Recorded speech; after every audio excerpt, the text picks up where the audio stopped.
Don't you get sick of the Israel lobby trying to get us into more war in the Middle East? Or always abusing Palestinians with your tax dollars? It once seemed like the lobby would always have full-spectrum dominance on the foreign policy discussion in D.C.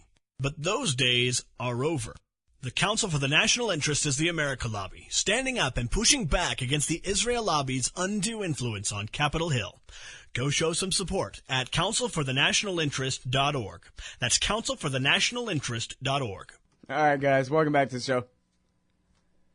I'm Scott. It's my show, The Scott Horton Show. All right. I got Phil Giraldi on the line.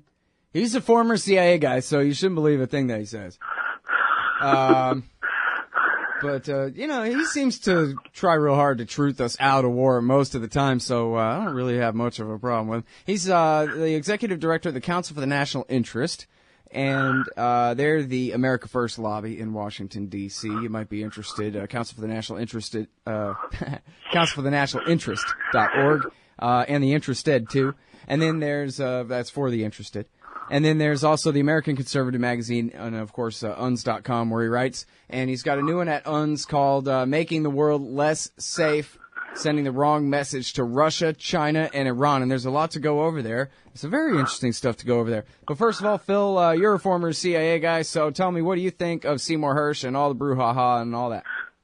Yeah, well, I know Seymour, quite well. I've known him for 15 years, to the point where, I've sat down with him over lunches and talked about things he's doing and stuff like that. I have a lot of respect for his integrity and also for his access. He knows people in the national security state at every level, in every organization, up to the top. And so he's got really good access to information when he writes stuff. And as far as I can tell, his actual, interviewing somebody and then writing what the person said is completely accurate. So that's kind of a backdrop to this. Well, wait a minute. On the backdrop part, what about the whole Bob Woodward syndrome, though, where then that just makes him so spinnable by his super top-level secret access sources? Well, that's why you have to have multiple sources. And I think Cy Hersh does. You have to not go with one guy who's selling snake oil, and you have to instead do things with multiple sources. In this case, as near as I could tell from the piece that appeared in the London Review of Books, there's something like 8 independent or actually kind of independent sources that he talks to. He talks to 3 Americans that are, one of them may be the former chief of station in Islamabad. 2 of the others I'm pretty sure are connected with JSOC. And then he talks to about 5 Pakistanis of various types. And he told me on the show a week ago that he checked the story with a lot more than that, too. I would bet he did, because I've been part of the vetting process that he goes through when he was writing stuff for the New Yorker. In a couple of cases, I had some information that supported what he was saying, and I was contacted by the magazine. And man, they put you through the ringer. They really work to confirm that what you're saying is something you really had access to, and you're not just kind of, making it up or putting stuff together. And I'm sure he does have more sources. I would not be surprised. All right. Well, so anyway, now tell me what you think about the story. All right. I think the story is probably mostly correct. The one part, it's easier to tell you the part I don't necessarily agree with. I didn't find any evidence in the account that the 2 generals who were the head of the intelligence service and of the Army were actually on board with this. My supposition is that these guys who were receiving a lot of money from the United States government might have been kind of winking and looking the other way. I would think, having known these relationships overseas and how they work, I suspect it might be that. Cy even admits if you read the whole text of the piece, he admits that there is no direct evidence for linking them to the event. Now, the other stuff, I think the Courier makes less sense for a lot of reasons than the possibility that there was a walk-in. Intelligence operations very often turn out to be produced by a walk-in. It makes a lot of sense. If somebody knew about bin Laden being there, there was a $25 million reward being offered, put it all together. Well, so I'm inclined. Yeah. As far as the raid itself and the generals from ISI and the military participating in it, don't you have the gigantic kind of dog that didn't bark thing going on there with not just two so-called stealth Blackhawks? I don't know how you stealth a Blackhawk, but they sent in two of those, and then two Chinooks too. So ain't nothing stealthy about a goddamn Chinook. And they sent in two of those, but the Pakistanis didn't do a damn thing about it. I guess they were just flying really, really low. And meanwhile, then when they got to the ground, obviously, local forces were holding, first responders back. Where were the local cops during this whole time, right? Yeah, that's a good question. That's a question that Sy raises as a circumstantial bit of evidence to suggest that the higher up in the Pakistani military were basically involved. But again, that's by implication. It's not a direct indicator. Right. The Chinooks, incidentally, were based in Afghanistan. They were kind of standing by, waiting to go in if something were to happen to the Blackhawks. The Blackhawks are the way when they talk about stealth Blackhawks is basically they use shielding and that kind of stuff to obscure the heat from the engine and the radar profile and that kind of thing. So that's what they are. But Sy points out, he says, look, these guys were on the ground 40 minutes, and as he puts it, he says, waiting for the bus before the Chinook came and bailed them out. Right. Yeah. And by implication, it's a strong argument that there was involvement. Nobody came. There was a blackout in that part of the city. Police didn't come. Firemen didn't come. There were shots. There were explosions, and nothing happened. Well, I guess you could say maybe that's the way things work in Pakistan, but I don't really believe that. So I'm inclined to kind of lean his way, but I'm not completely convinced on the involvement of the Pakistanis at the top level. But I do believe that the Pakistanis were holding him prisoner, bin Laden. And I can't see any other way that in fact, I put in my article that will be appearing this week that every intelligence officer that I know cannot believe that they didn't know where he was and basically had him under house arrest. And I think that's a given. Yeah. Well, now, so, I was going to ask you about Gareth, but I guess I should just have both you guys on the show at the same time to discuss it or something, since he was just off. I don't want to do like CNN and then have the critic of the critic after he's no longer there anymore. So let me ask you about this. What do you think about the cakewalk? Because the way Hersh makes it sound is like, oh, this is a big Jessica Lynch raid. Basically, they sent their very best guys to walk right in there and do whatever they wanted and go. And then they made it up like a big hero tale when really I don't know if he doesn't outright say no shots fired at all. I guess he says a lady was shot in the knee, one of the wives was shot in the knee or something. But well, Sy says that the only shots were fired by the Navy SEALs. In other words, there wasn't a firefight. There was no resistance. And that's quite plausible. I mean, even look at this. I cite in my story, even look at the events of this past weekend where there was this Delta Force raid. If you read the accounts of that, they contradict each other. I mean, basically, they're talking about a ground operation, Delta Force commandos landing and going in and everything. There were a lot of stories about, how the militants were using their wives and children as shields. How many times have we heard that one? Yeah, it's like the Waco massacre. Yeah, the gang's all here. We got the Delta Force. We got the hostage rescue team. Yeah, but then it turns out, okay, they said only a dozen militants were killed. No civilians were hurt. They were using their shields, but no civilians were hurt. Get that one. Yeah. And then they were saying that the helicopters were riddled with bullet holes, but no Americans were injured. Doesn't that strike you as a little bit odd? I've seen that episode of the A-Team before, yeah. Yeah, I saw it on television. It must be true. and so you've got these contradictory things. And then it turns out that they had air cover. And you know what air cover means? Air cover means they bombed the shit out of the target. And there was a British monitoring team that there was a press account that appeared the next day saying there were at least 42 people killed in this attack. Yeah. So in other words, they do whatever they want and they tell whatever lie they feel like, and that's the only restriction. All right, hold it right there. We'll be right back with Phil Giraldi with more in just a minute. Hey, y'all, Scott Horton here for WallStreetWindow.com. Mike Swanson knows his stuff. He made a killing running his own hedge fund and always gets out of the stock market before the government-generated bubbles pop, which is, by the way, what he's doing right now, selling all his stocks and betting on gold and commodities. Sign up at WallStreetWindow.com and get real-time updates from Mike on all his market moves. It's hard to know how to protect your savings and earn a good return in an economy like this. Mike Swanson can help. Follow along on paper and see for yourself. WallStreetWindow.com. All right, you guys, welcome back to the show. I'm Scott Horton. Live here on the Liberty Radio Network, noon to 2 Eastern Time, 11 to 1 Texas Time, weekdays. LRN.FM, LibertyRadioNetwork.com.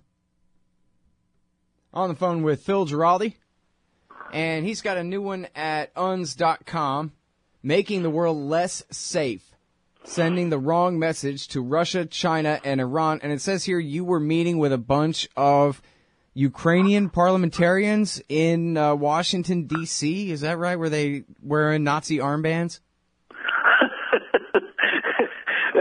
They were a pretty rough group, but no, they didn't have any evident armbands.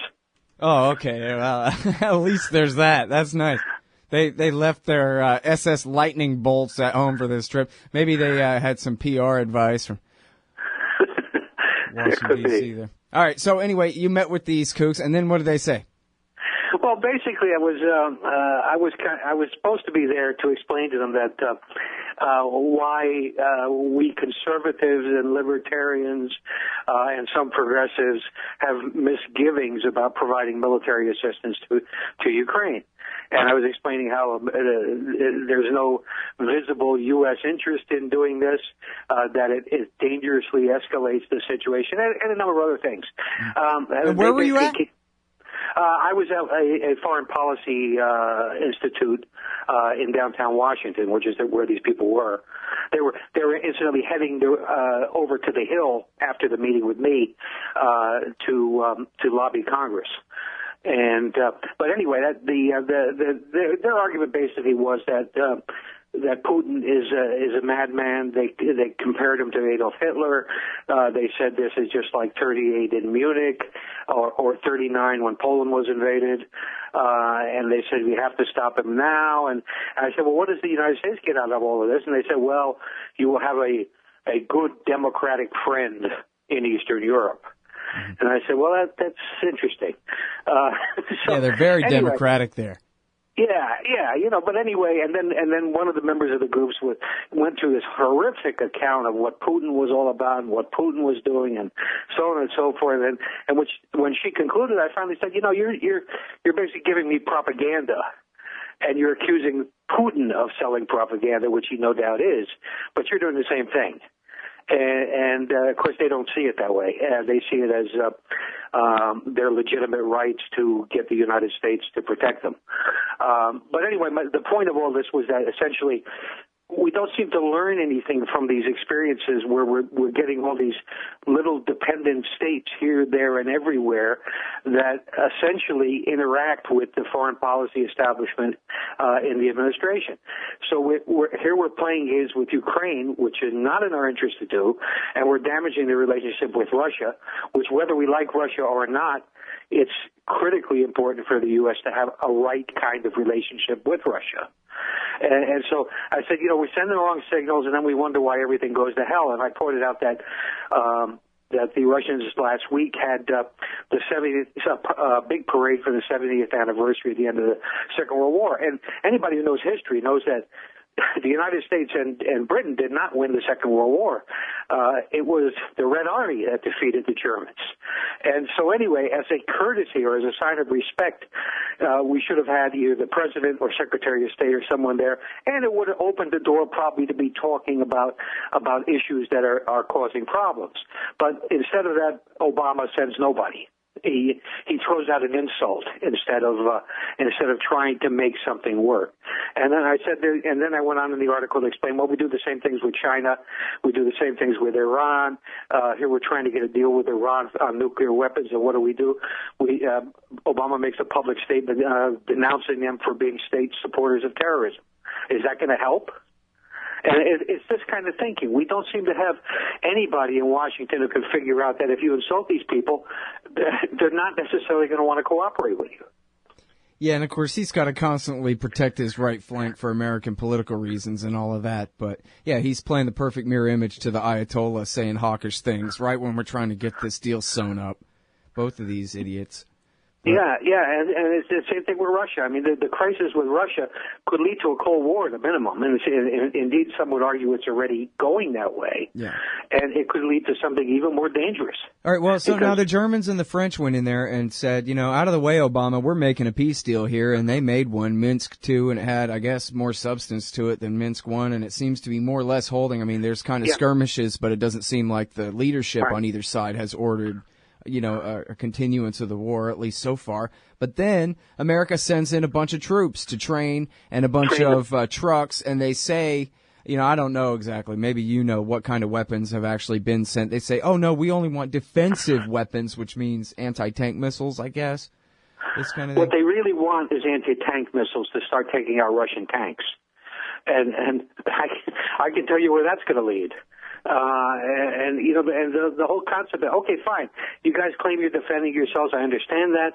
You claim you have a territorial issue with Russia. I understand that too.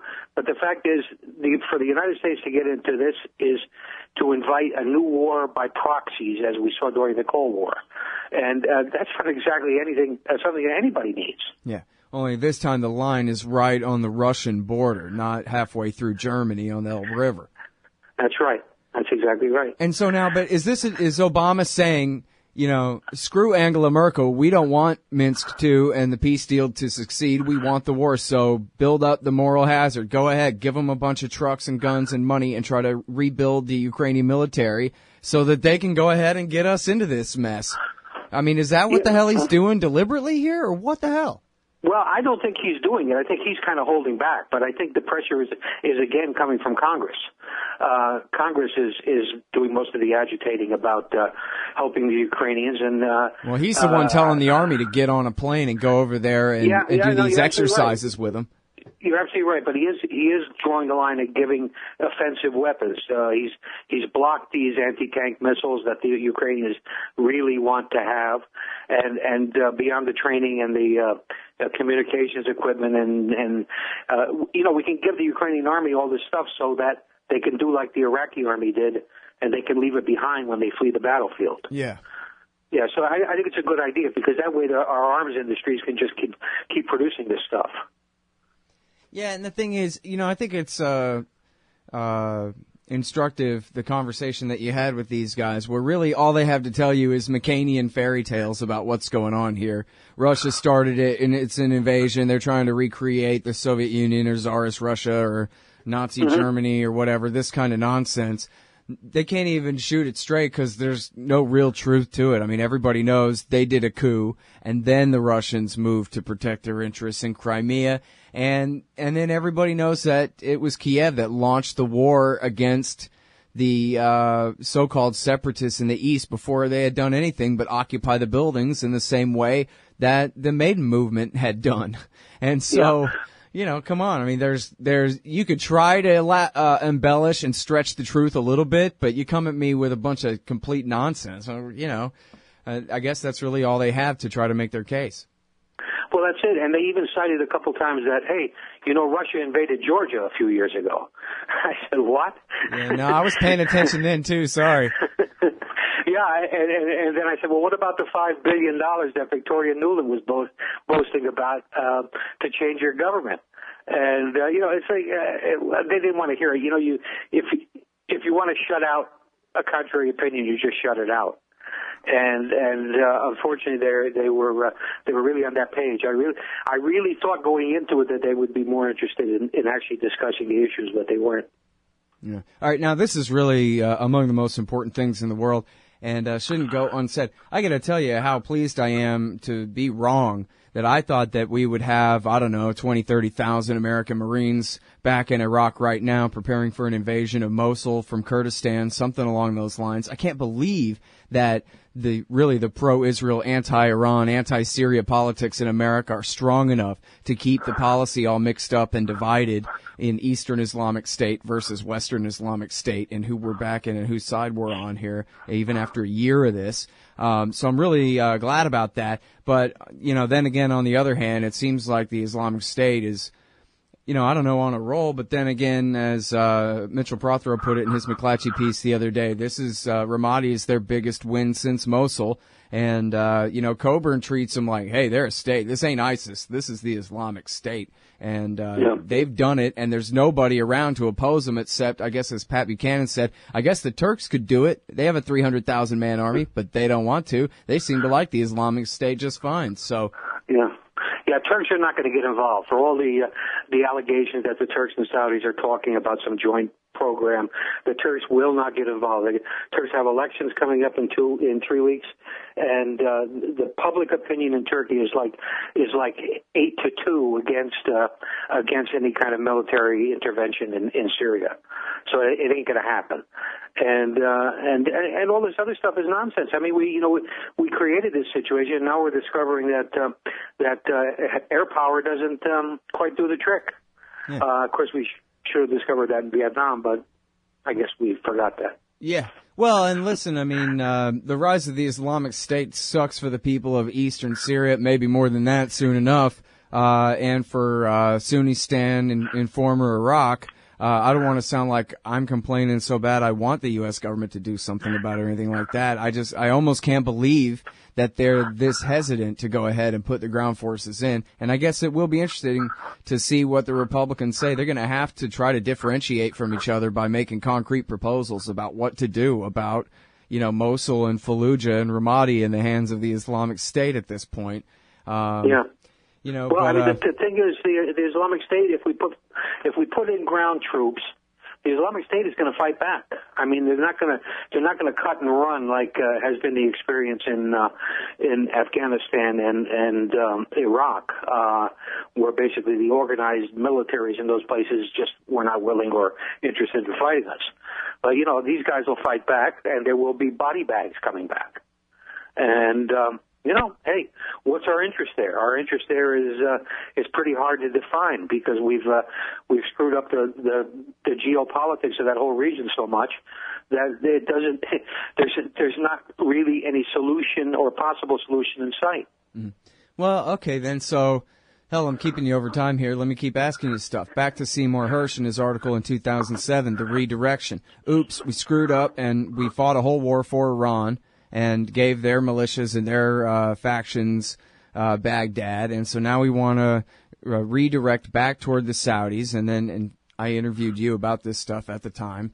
And we talked about Fatah al-Islam in Lebanon, the Muslim Brotherhood, and other Sunni-type jihadists in Syria, Jandala in eastern Iran, and PJAK, the Kurdish faction of the PKK in Iran as well at that same time, all to try to hem in Iran. And now I sort of can't believe that they really anticipated and wanted the rise of the Islamic State, such as it is, as powerful as it is, as big as it is, just in order to check Iran. But then again, they've pretty much done it, and we've been talking about this on the show for 4 years, that funneling arms to first the al-Nusra Front and then ultimately ISIS by way of the so-called Free Syrian Army all this time, and working with our allies in Turkey and Saudi to finance the rise of the rebels, in so-called rebels anyway, in Syria.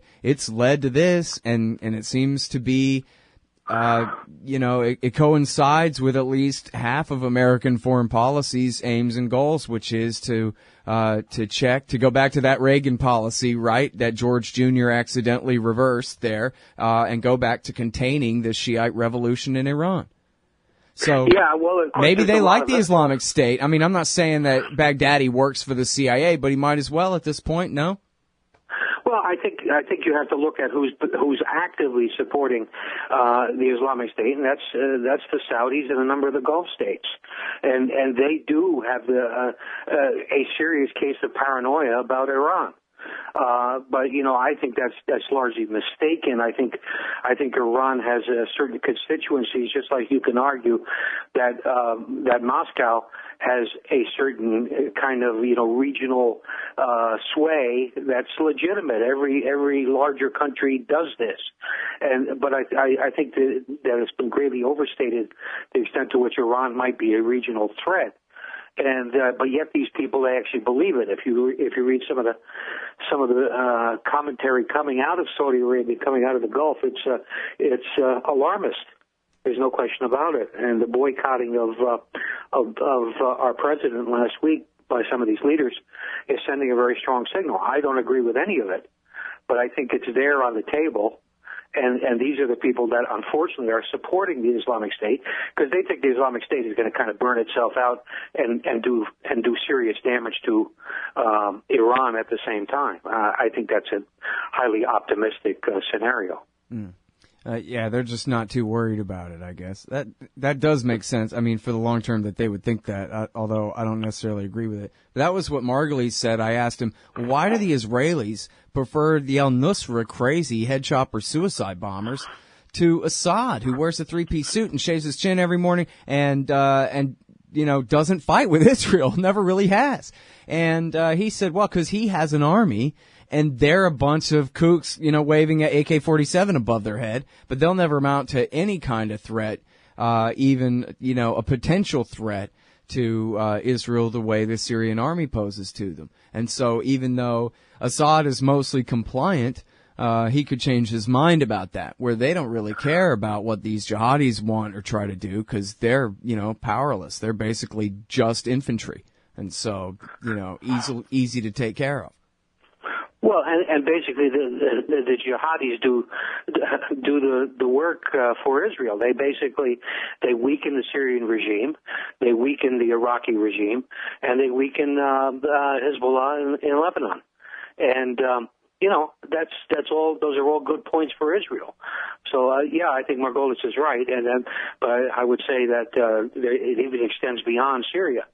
And it's nice to have the region in turmoil, because if it's in turmoil, they can't focus on Israel. Yeah. Well, now, it sounds all so convoluted, but then again, it's pretty simple. America's backing the Iran Shiite side in Iraq, but we're backing the Saudi jihadi side in Yemen and in Syria and in Libya and North Africa. We're fighting them in Somalia. And I guess we're fighting them now in Libya after fighting for them there, which I guess is basically helps them either way. But maybe it really is as simple as that. This is just plain old divide and rule, and we're doing this on purpose. It's not incoherent. We know exactly what we're doing. We're supporting the jihad in Western Islamic State and opposing it in the East because, we know what we're doing. And they think they know what they're doing, or it really is all just fingers in the dike trying to figure out how to hold back the continuing consequences of George W. Bush's disaster here. I don't know. I think they actually think that they're skilled at what they're doing, and they're playing this out very carefully. But I think the actual track record indicates that they're not. That they don't seem to know what they're doing ever. And I don't know. I've been in the government, and I've been at a high enough level in the government where I know how these delusions kind of creep in, and you get this groupthink, and you get these kinds of ways of looking at things that don't make any sense. But if everybody is saying the same thing, you're not going to be the guy who's going to say, no, that's not true. And that's the way the system works. I have a feeling that Brennan was so dominant for so long in terms of national security policy that his kind of viewpoint has permeated the whole system. And I think he's the one that has kind of all these dumb ideas about, what we should be doing and how we should be doing it. But I'm just kind of guessing. Mm-hmm. Well, that was kind of the story. I don't know if anybody ever really elaborated, but I think they said that this is why Hagel left, was because he didn't know what our Syria policy was. Right. Which side are we on in this thing? Both or neither or one or the other or something? Somebody at least answer me. And no one would tell him. Yeah, that's right. Hagel did leave for that reason. He was just saying, look, we need clarity on where, I'm head of the armed forces for the White House, and basically we need some clarity on what we're supposed to be doing and who's the enemy and what's the end game. And of course, you never get that. You never get that ever. Yep. All right. Well, I kept you way over into drinking time here, man. I'll let you go. Thanks, Phil. Appreciate it. All right, Scott. Take care. All right, y'all. That's Phil Giraldi. And he writes for UNS.com. This one is Making the World Less Safe. And also you can find him at the American Conservative Magazine and the Council for the National Interest.org. You hate government? One of them libertarian types? Or maybe you just can't stand the president, gun grabbers, or warmongers. Me too. That's why I invented LibertyStickers.com. Well, Rick owns it now, and I didn't make up all of them, but still, if you're driving around and want to tell everyone else how wrong their politics are, there's only one place to go. LibertyStickers.com has got your bumper covered. Left, right, libertarian, empire, police, state, founders, quotes, central banking. Yes, bumper stickers about central banking. Lots of them. And, well, everything that matters. LibertyStickers.com. Everyone else's stickers suck. Hey, y'all, run out and get a copy of Embedded Alive, First-Person Journalism in the United States of America, 2013 through 14 by Chris Braswell. The book takes a gonzo look at daily life in America. Columns, informational letters, and other marketplace vigilance, a look at drug abuse culture and its marketing, and a series of contemplative and metaphysical essays. Get Embedded Alive, First-Person Journalism in the United States of America, 2013 through 14, in paperback, hardcover, and digital formats at fusepowder.com. Hey, I'm Scott Horton here for The Future of Freedom, the monthly journal of the Future Freedom Foundation at fff.org/subscribe. Since 1989, FFF has been pushing an uncompromising moral and economic case for peace, individual liberty, and free markets. Sign up now for The Future Freedom, featuring founder and president Jacob Hornberger, as well as Sheldon Richmond, James Bovard, Anthony Gregory, Wendy McElroy, and many more. It's just $25 a year for the print edition, $15 per year to read it online. That's fff.org/subscribe. And tell them Scott sent you.